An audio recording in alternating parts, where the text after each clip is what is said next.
ফাঁসির মঞ্চ থেকে জনতার মঞ্চে নিয়ে আসবে এটা আল্লাহ ছাড়া কেউ জানতো না। যে গলায় আমার দড়ি রশ্মি ঝোলানো কথা ছিল সেখানে আমার ফুলের মালা পড়ে।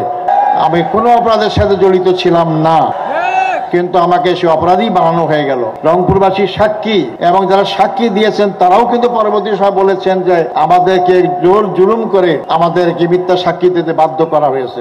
আমি আপনাদের সাথে মিলিত হতে পারবো এটা কোনো ঝোলার জন্য প্রস্তুত ছিলাম। আল্লাহ যে আমাকে ফাঁসির মঞ্চ থেকে জনতার মঞ্চে নিয়ে আসবে এটা আল্লাহ ছাড়া কেউ জানতো না। আজকে আমি ফাঁসির মঞ্চ থেকে লক্ষ জনতার মঞ্চে হাজির হয়েছি। সবই আল্লাহর মেহেরবানি, আল্লাহর রহমত।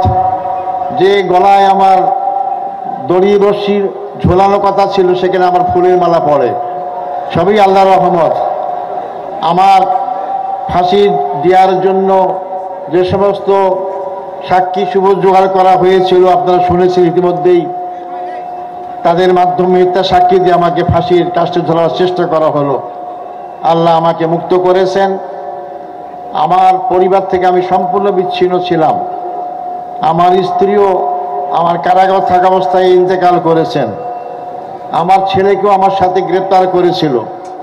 আমি বলছি বাবা মুক্ত বাবা, তুমি এই দেশে আর থাকিও না, দেশের বাইরে চলে যাও, নাহলে তোমাকে গুম করবে, হত্যা করবে। আমার পরিবারের লোকরা শোকাহত, তুমি যদি আবার গুম হও তা আরও তারা কষ্ট পাবে। এভাবে আমি পরিবার থেকে সম্পূর্ণ বিচ্ছিন্ন।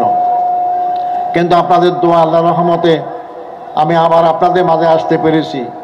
এই রংপুর জেলা স্কুল মাঠ, এই স্কুল হচ্ছে আমার প্রাণপ্রিয় স্কুল। এই স্কুলে আমি লেখাপড়া করেছি, এই স্কুল থেকে আমি এসএসসি পাস করেছি। এই মাঠ আমার সব চেনা। আমার রংপুরই কেটেছে আমার কিশোর বয়স, যুবক বয়স, পুরা বয়স এই রংপুর। এই রংপুরেই আমার জন্য, এই রংপুর শহরে আমি বসবাস করেছি। রংপুরের জনগণ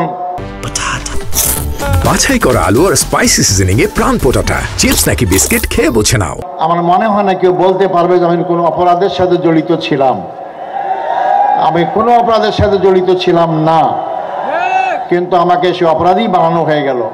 রংপুরবাসী সাক্ষী এবং যারা সাক্ষী দিয়েছেন তারাও কিন্তু পরবর্তী সময় বলেছেন যে আমাদেরকে জোর জুলুম করে আমাদেরকে মিথ্যা সাক্ষী দিতে বাধ্য করা হয়েছে। আমার এখন কারোর প্রতি কোনো ক্ষোভ নাই, দুঃখ নাই। আমি চাই আমার অঞ্চল, আমার বাংলাদেশকে আবার মানুষের জন্য বসবাস উপযুক্ত করা, পরিবেশ সৃষ্টি করার জন্য।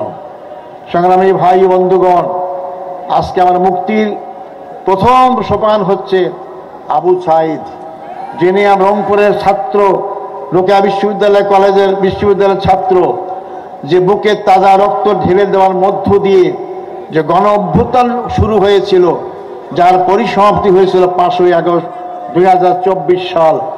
2024 সাল 5ই আগস্ট না হলে আপনারা আমার জানাজা পড়তেন বা পড়তে পারতেন কিনা তাও জানি না, কিন্তু আল্লাহ তাআলা সেই 5ই আগস্টের পরিবেশ সৃষ্টি করার কারণে আজকে আমি মুক্ত হয়েছি।